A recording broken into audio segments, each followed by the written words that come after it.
মহান জাতীয় সংসদে ২০২৬-২৭ অর্থবছরের প্রস্তাবিত বাজেটে কৃষি ও খাদ্য নিরাপত্তাকে সরকারের বিশেষ অগ্রাধিকার খাত হিসেবে ঘোষণা করেছেন অর্থমন্ত্রী।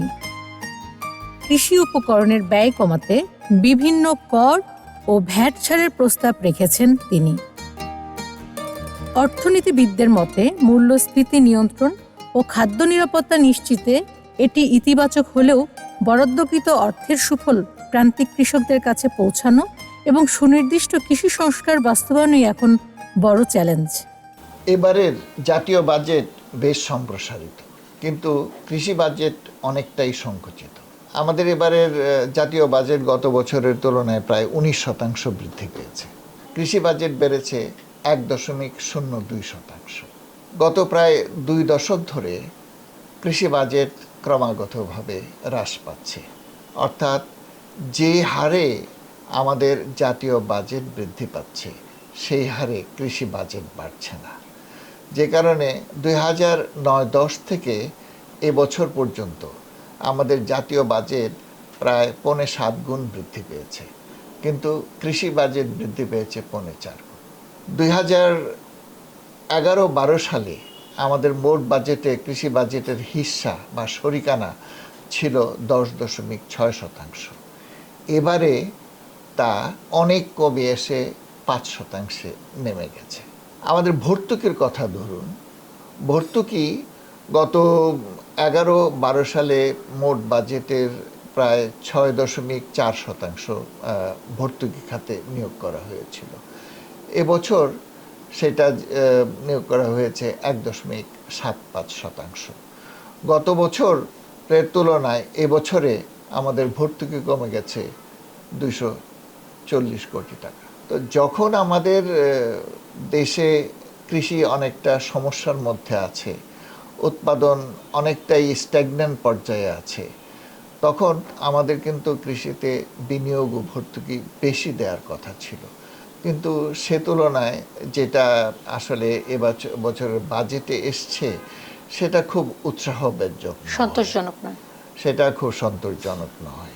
এখন দেখা যাক যে আমাদের যেই কৃষি বাজেট সেটা সাধারণত 5টি মন্ত্রণালয় একসঙ্গে করা হয়, এবং সেক্ষেত্রে আমাদের যেই শস্য কৃষি খাত যেটা, সেটাতে বাজেট বৃদ্ধি পেয়েছে 6%, কিন্তু অন্য 4টি মন্ত্রণালয় সংশ্লিষ্ট যে আছে ওটার বাজেট প্রায় 6.5% হ্রাস পেয়েছে।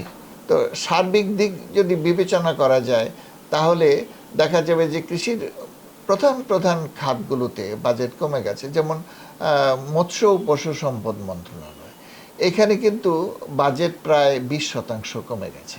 পানি সম্পদ মন্ত্রণালয় ব্যাপক হারে বাজেট কমে গেছে। আপনি যদি উৎপাদন এবং উন্নয়নের সঙ্গে জড়িত মন্ত্রণালয়গুলি দেখেন, পাট মন্ত্রণালয়, সেখানে বাজেট অনেক কমে গেছে। আপনি যদি স্থানীয় সরকার, পল্লী উন্নয়ন যেটা কৃষি উন্নয়নের সঙ্গে সরাসরিভাবে জড়িত, সেখানেও দেখা যাবে যে বাজেট কমে গেছে। ইনফ্যাক্ট এবছর আমাদের উৎপাদন ও উন্নয়ন খাতে বাজেট সেটা অনেকটাই কম বৃদ্ধি পেয়েছে। বাজেটে কৃষক কার্ডের আওতা বাড়ানোর উদ্যোগ রয়েছে। সেই সঙ্গে স্থানীয়ভাবে সার, কীটনাশক ও বালাইনাশক উৎপাদনের সুবিধা দেওয়া হয়েছে। বিশেষ করে দেশীয় তেল প্রক্রিয়াকরণ শিল্পের বিকাশে 10 বছর কর অব্যাহতির প্রস্তাব রয়েছে। কৃষিতে গবেষণার জন্য কতটা বাজেট রাখা হবে সেটি কিন্তু একটি গুরুত্বপূর্ণ বিবেচনা। আমরা দেখি যে বাংলাদেশ সরকার কতগুলো ভালো উদ্যোগ নিয়েছে। আমাদের কৃষকদের 10,000 টাকা পর্যন্ত যে কৃষি ঋণ ছিল সেগুলো মওকুফ করার কথা বলা হয়েছে। এগুলো প্রান্তিক কৃষকদেরকে টিকে থাকার ক্ষেত্রে একটি ভালো সক্ষমতা দিবে। এটি একটি সুন্দর উদ্যোগ। আমরা শুনেছি যে কৃষক পর্যায়ে, প্রান্তিক পর্যায়ে সেখানে মিনি কোল্ড স্টোরেজ বিতরণ করা হবে। সেটিও আমাদের যারা কৃষি উপকরণ বিক্রি করতে পারে না তাদের সংরক্ষণে একটি ভালো উদ্যোগ। কিন্তু একই সাথে আমরা দেখতে চাই যে কৃষি গবেষণাকে যাতে এই বাজেটে বিশেষভাবে মূল্যায়ন করা হয়, এবং কৃষি শুধুমাত্র ফসল উৎপাদন নয়, কৃষির সাথে রয়েছে মৎস্য, কৃষির সাথে রয়েছে আমাদের লাইভ স্টক, পোলট্রি, ফিশারিজ অথবা গবাদি পশু, সবই। সামগ্রিকভাবে কৃষিকে যখন আপনি গুরুত্ব দিবেন তখন কিন্তু আপনার সামগ্রিক উৎপাদন বেড়ে যাবে। আমরা যেটাকে বলি যে আমার জিডিপির পরিমাণটা বাড়বে। এবং সেটা দেশের উন্নয়নে একটি বড় চালিকা শক্তি হিসাবে সূচক হিসাবে নির্ধারিত হবে।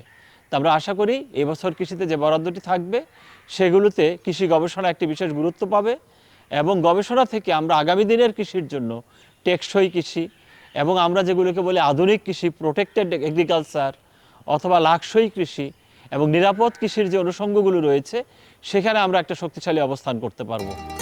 শুধু ফসল নয়, পুষ্টি নিরাপত্তা নিশ্চিতে মৎস্য ও প্রাণী সম্পদ খাতে আধুনিকীকরণ এবং উদ্যোক্তাদের জন্য কর ছাড়ের উপর গুরুত্ব আরোপ করা হয়েছে। 2026-27 অর্থ বছরে যে জাতীয় বাজেট হয়েছে, প্রাণী সম্পদ খাতের দৃষ্টিভঙ্গি থেকে আপনি এটাকে কিভাবে মূল্যায়ন করবেন? ধন্যবাদ। 2026-27 অর্থ বছরে বর্তমান সরকার যে বাজেট দিয়েছেন, আমি মনে করি সেই বাজেট প্রাণী সম্পদ খাতের উন্নয়নে বিরাট একটি ভূমিকা রাখবে। কৃষি খাতের একটি অংশই প্রাণী সম্পদ খাত। প্রাণী সম্পদ খাতের বাজেটে যে মূল বিষয়টা এখানে গুরুত্ব আমি দিতে চাই সেটি হচ্ছে যে পোলট্রি শিল্পকে আপগ্রেড করার জন্য বর্তমান এই বাজেটে শূন্য শুল্কে আধুনিক যন্ত্রপাতি এবং কাঁচামাল আমদানির কথা বলা হয়েছে। তাহলে ইম্পোর্টার যদি শূন্য শুল্কে কাঁচামাল ফিডের ক্ষেত্রে আমদানি করতে পারে, অবশ্যই ফিড কস্ট কমে যাবে। পাশাপাশি যদি আধুনিকায়নের জন্য শূন্য শুল্কে নতুন আধুনিক যন্ত্রপাতি আনতে পারে, তাহলে শিল্পটাকে আপগ্রেড হবে এবং নতুন নতুন উদ্যোক্তা তৈরি হবে। যেটা নির্বাচনী ইশতেহারে বলা হয়েছে যে নারী, যুবক এবং প্রবাসী এদেরকে উদ্যোক্তা তৈরি করতে হবে এবং প্রাণী সম্পদ অধিদপ্তর উদ্যোক্তা তৈরির জন্য সর্বাত্মক চেষ্টা করছে। পাশাপাশি ভেটেরিনারি ঔষধ নিরাপদ এবং কম দামে দেওয়ার জন্য ভ্যাকসিনেশন প্ল্যান তৈরির জন্য পিপিপি মডেলে যাতে তৈরি করা যায় সেই বিষয়টি নির্বাচনী ইশতেহারে বলা হয়েছে। যদি এই যন্ত্রপাতিগুলি বিনা শুল্কে আনতে পারে, অবশ্যই পিপিপি মডেল সাকসেস হবে। সেক্ষেত্রে আমরা ভ্যাকসিন তৈরি করতে পারবো, ফিড মিল তৈরি করতে পারবো। তাহলে খাদ্যের দাম যদি কমে, অবশ্যই প্রোডাক্টের দাম কমবে, মাংসের দাম কমবে, ডিমের দাম কমবে, যা সাধারণ মানুষের নাগালের মধ্যে থাকবে। অনেক ধন্যবাদ আপনাকে। আমরা আশা করছি খুব শীঘ্রই এই বাজেটটি বাস্তবায়ন হবে এবং আমাদের দেশের কৃষক এবং খামারিরা উপকৃত হবে। ভালো থাকবেন আপনি। ধন্যবাদ আপনাদেরকে এবং আপনার মাধ্যমে সকলকে ধন্যবাদ। নিরাপদ ও রপ্তানিযোগ্য ফল উৎপাদনে উৎসাহ দিতে ফ্রুট প্যাকিংয়ের ব্যবহৃত বিশেষ কাগজের আমদানি শুল্ক 10% থেকে কমিয়ে 5% করা হয়েছে। কৃষকদের সহায়তায় কৃষক কার্ড কর্মসূচি চালু রয়েছে। আগামী অর্থ বছরে 42,50,000 কৃষককে এই সুবিধার আওতায় আনার পরিকল্পনা হয়েছে। এর জন্য 1,000 কোটি টাকা বরাদ্দ রেখেছেন অর্থমন্ত্রী। কৃষি সম্প্রসারণ অধিদপ্তরের কার্যক্রমগুলো বাস্তবায়ন করার ক্ষেত্রে এবারের বাজেটটা আসলে কতটা সহায়ক হবে বলে আপনার কাছে মনে হয়? ধন্যবাদ আপনাকে। অ্যাকচুয়ালি এবার অর্থাৎ 2026-27 অর্থ বছরের যে বাজেট প্রস্তাবিত যে বাজেট, আমরা জানি এটা টোটাল যে পরিমাণ সেটা বেশ বড় এবং 9,38,000 কোটি টাকার বাজেট এবং এই বাজেটের মধ্যে আমাদের কৃষি, মৎস্য, প্রাণী সম্পদ খাতের যে বরাদ্দ প্রস্তাবিত যেটা রাখা হয়েছে তার পরিমাণ হচ্ছে 43,335 কোটি টাকা এবং শুধুমাত্র আমাদের কৃষি মন্ত্রণালয়ের যে কাজগুলো আছে সেগুলো বাস্তবায়নের জন্য যে প্রস্তাব করা হয়েছে বাজেটে 27,000 কোটি টাকা।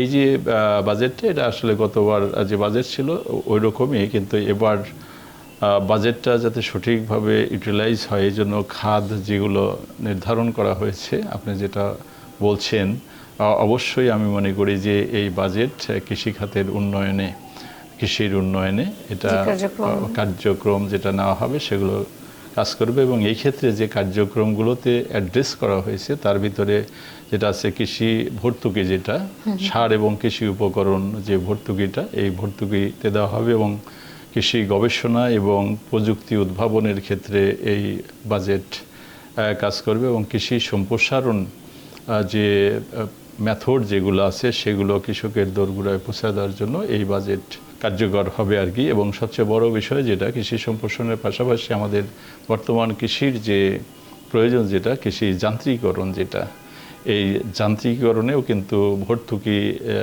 সহ যান্ত্রিকরণকে এমফাসিস দেওয়ার জন্য এই বাজেট এই খাতগুলো কাজ করবে এবং আরেকটা কৃষির মূল উপাদান যেটা বীজ, মানসম্মত বীজ উৎপাদনের ক্ষেত্রে এবং এই বীজ বিতরণের ক্ষেত্রেও এই বাজেট কার্যকর হবে। এবং আমরা জানি যে বর্তমান কৃষির বড় চ্যালেঞ্জ আর একটা হচ্ছে জলবায়ু যে পরিবর্তনজনিত যে ঘাত, এই ঘাত সহনশীল যে জাত উন্নয়ন এবং জলবায়ু সহনশীল যে কৃষি প্রযুক্তি যেগুলো আছে সেগুলোর ওভারকাম করার জন্য এই বাজেট ভূমিকা রাখবে বলে আমি আশা করি। এবং কৃষি পণ্যের আমরা জানি যে অনেক কৃষি পণ্য ইদানিং যেগুলো উৎপাদন হচ্ছে অনেক, কিন্তু পরবর্তীতে আমাদের সংরক্ষণের অভাবে আপনারা জানেন যে অনেক পোস্ট হারভেস্ট লস যেটা হয়, এই লস কমানোর ক্ষেত্রে বিশেষ করে আমি বলি আমাদের নিত্য প্রয়োজনীয় দ্রব্যের ভিতরে পেঁয়াজ সংরক্ষণ বলি বা আলু সংরক্ষণ বলি,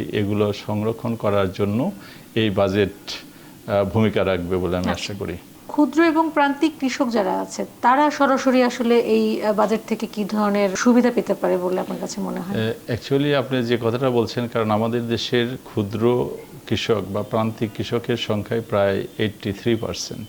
তো সেই ক্ষেত্রে যে বাজেটটা যেটা করা হয়েছে এখানে আমি যেটা বললাম যে কৃষি যান্ত্রিকরণে একটা অংশ যাবে এবং তারপরে যেটা বললাম যে সার এবং সারে ভর্তুকি যেটা, এটা কিন্তু সকল কৃষকই এই সার ব্যবহার করবে এবং সেই সার যখন কিনবে কেনার সময় কিন্তু সে ভর্তুকি মূল্যে সে সারটা ক্রয় করতে পারবে। কাজেই ক্ষুদ্র প্রান্তিক কৃষক তো অবশ্যই এখান থেকে এই বাজেটের যে সুফল সেটা পাবে। সরকারের টার্গেট যে ক্ষুদ্র প্রান্তিক চাষিকে অগ্রাধিকার দেওয়া প্রতিটা ক্ষেত্রে, সেটাই হবে।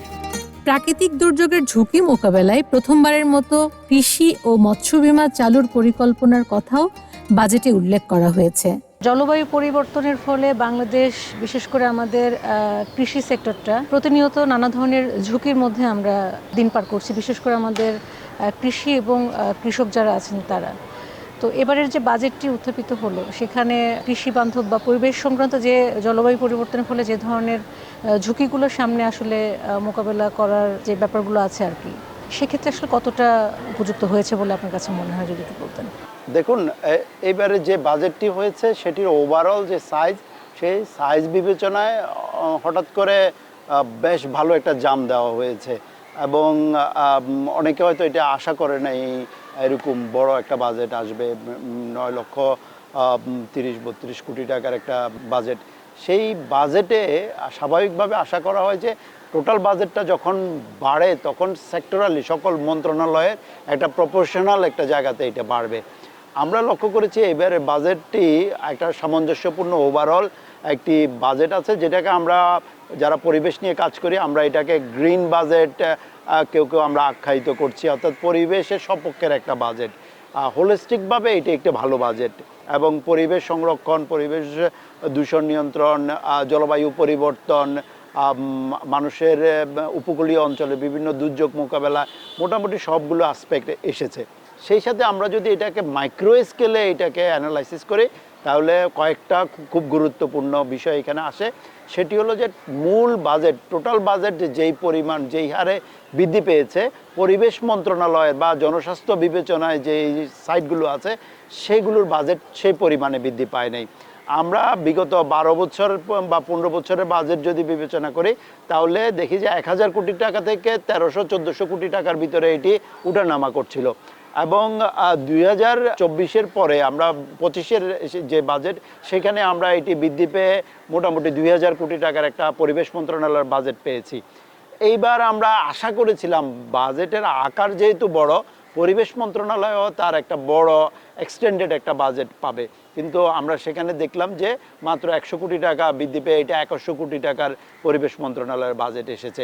তবে এখানে এটাও সংযুক্ত করা দরকার যে পরিবেশের ওভারঅল যেই কয়েকটা কম্পোনেন্ট ডোমেন রয়েছে তার একটি হলো জলবায়ু পরিবর্তন।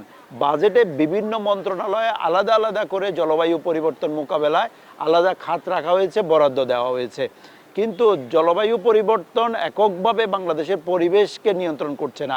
এখানে দূষণের বিষয়গুলো আছে, দখলের বিষয় আছে, বিভিন্ন রকমের পরিবেশগত যেই অবক্ষয় সেগুলো আছে, পরিবেশগত বিভিন্ন ক্ষয়ক্ষতি যেগুলো আছে, দুর্যোগের বিষয় আছে।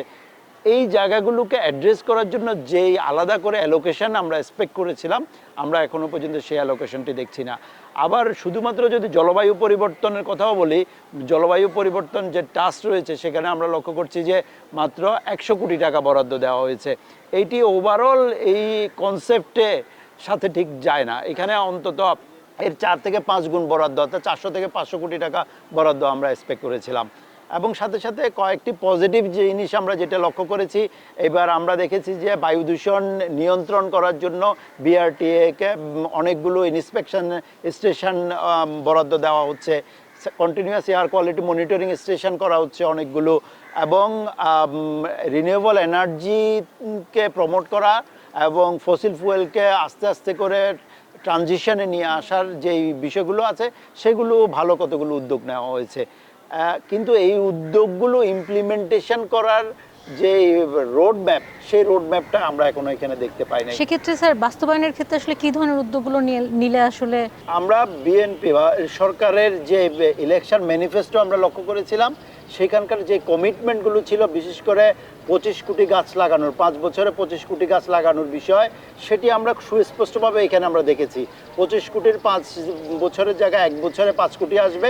সো 5 কোটির কাছাকাছি গাছ লাগানোর প্রকল্প এবং বরাদ্দ দুইটাই কিন্তু আমরা এই বাজেটে দেখেছি। একইভাবে জলাধার রক্ষা এবং খাল খননের যেই ম্যানিফেস্টো কমিটমেন্ট ছিল, সেটাও আমরা বাস্তবায়নে আমরা দেখতে পাচ্ছি সুস্পষ্টভাবে আছে। কৃষি ও গ্রামীণ অর্থনীতি বিষয়ে দীর্ঘদিন থেকে লেখালেখি করে আসছেন সমকালের জ্যেষ্ঠ সাংবাদিক জাহিদুর রহমান। 2026-27 অর্থ বছরের এবারের বাজেট নিয়ে কথা হচ্ছিল তার সাথে। জলবায়ু ঝুঁকিপূর্ণ দেশ বাংলাদেশ অন্যতম। আপনি দেখেন হুটহাট করে কিন্তু এখন অনাবৃষ্টি, খরা হচ্ছে। এবার হাওরে যে বিপর্যয়টা হয়েছে, এটা কিন্তু কোনো ডল নামেনি, এটা বৃষ্টির পানিতে কিন্তু হাওরের এই পরিস্থিতি হয়েছে। এবং এরকম ঘটনা কিন্তু গত কয়েক বছর ধরেই হচ্ছে, নিয়মিত ঘটছে। একটা টালমাটাল আবহাওয়া যাচ্ছে আমাদের, এবং কৃষির উপর সবচেয়ে বড় প্রভাব পড়ছে। আপনার অতিবৃষ্টি, খরা কারণে কৃষি ক্ষতিগ্রস্ত হচ্ছে। এবার বাজেটে আসলে জলবায়ুর বিষয়টা খুব একটা মাথায় রাখা হয়নি আমি বলবো। সবচেয়ে বিষয় হচ্ছে আমাদের সামনে একটা বড় বিপর্যয় আসতেছে, এল নিনো কিন্তু আপনার নভেম্বরের মধ্যে সক্রিয় হবে এবং আপনার প্রশান্ত মহাসাগরের যে তাপমাত্রা সেটা বাড়তে থাকবে। তখন কিন্তু আমাদের এই অঞ্চলটাতে, বিশেষ করে এশিয়ার মধ্যে বাংলাদেশ কিন্তু এই অনেক বেশি ক্ষতিগ্রস্ত হবে। বিশেষ করে অনাবৃষ্টি হবে, তারপরে বন্যা হবে, তারপরে অতিবৃষ্টি হবে। এই বিপর্যয়গুলো অনেক বেশি দেখা দিবে, এতে কৃষি সবচেয়ে বেশি প্রভাব পড়বে। কিন্তু সেই হিসেব করলে বাজেটে আসলে এল নিনোর বিষয়টা খুব একটা গুরুত্ব দেওয়া হয়নি, জলবায়ুর বিষয়টাও গুরুত্ব দেওয়া হয়নি।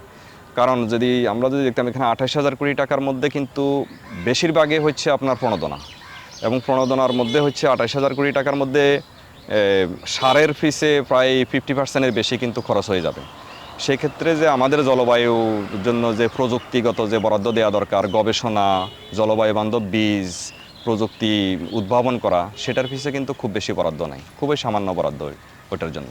তো আমরা মনে করি যে জলবায়ুর যে পরিস্থিতি, এতে জলবায়ু বান্ধব প্রযুক্তি উদ্ভাবন, বীজ উদ্ভাবন, এসব বিষয়ের জন্য, গবেষণার জন্য অনেক বেশি বরাদ্দ দেওয়া উচিত। কারণ সারা পৃথিবী কিন্তু এখন জলবায়ু সহনশীল জাত উদ্ভাবন করছে। আমাদের কিন্তু জলবায়ু সহনশীল খুব একটা জাত কিন্তু নেই এখন। প্রথম কথা হচ্ছে বাজেটে ভর্তুকি অনেক বাড়াতে হবে, কৃষকের জন্য ভর্তুকি বাড়াতে হবে, এবং এটা এনশিওর করতে হবে যে কৃষক পাবে, প্রকৃত কৃষক এবং ক্ষুদ্র দরিদ্র কৃষক এই ভর্তুকির ভাগিদার হবে, এটা এনশিওর করতে হবে। কিন্তু আমরা যেটা জানি, যেমন সারের যে ভর্তুকি দেওয়া হয় 28,000 কোটি টাকার মতো, কিন্তু শুধু সারের পেছনে বছর ভর্তুকি যাচ্ছে, কিন্তু সেটার 50% কিন্তু বিত্তবান কৃষকরা পায়, আর মাত্র 20% পায় হচ্ছে আপনার ক্ষুদ্র কৃষকরা। তো এটা হচ্ছে একটা। আর একটা হচ্ছে গবেষণাতে জোর দিতে হবে। আপনার যে আমাদের যে গবেষণাগারগুলো আছে, সেখানে যে বিজ্ঞানীরা আছে, তারা এখানে একটা চাকরি করে, যে তাদের একটা নির্দিষ্ট সময় 60 বছর পরে তারা রিটায়ারমেন্টে চলে যায়। কিন্তু তিনি যে সারা জীবন যে গবেষণা করলেন, রিটায়ারমেন্টের পরে সেটা শেষ। আমি মনে করি যে আমাদের যে কৃষি বিজ্ঞানীরা আছে, তারা আমৃত্যু তারা আপনার কৃষির গবেষণা করবে এবং সরকারের সে বরাদ্দ থাকবে। এবং দেখবেন যে কৃষি বিজ্ঞানীদের যে সুবিধা, তাদের যে বেতন ভাতা, এটা কিন্তু খুবই কম, পৃথিবীর অন্যান্য দেশের চেয়ে অনেক কম। সেখানে তাদের জোর দিতে হবে। তো সব মিলিয়ে আমি মনে করি গবেষণাতে জোর দেওয়া ছাড়া বাজেটে গবেষণা এবং প্রযুক্তি এবং জলবায়ুকে মাথায় রেখে বাজেট প্রণয়ন করতে হবে। কৃষি শুধু একটি খাত নয়, কৃষি মানে খাদ্য নিরাপত্তা, কর্মসংস্থান এবং বাংলাদেশের ভবিষ্যৎ। কৃষি বিষয়ে যে কোনো তথ্য জানতে ও জানাতে লিখতে পারেন এই ঠিকানায় দীপ্ত কৃষি প্লট 7/A/গ, তেজগাঁও শিল্প এলাকা, ঢাকা 1208। আপনারা চাইলে ইমেল করতে পারেন krishi@dipto.tv এই ঠিকানায়, অথবা ফোন করতে পারেন 0178-768-2832 নম্বরে। শুক্রবার ছাড়া প্রতিদিন সকাল 9টা থেকে বিকেল 5টা পর্যন্ত।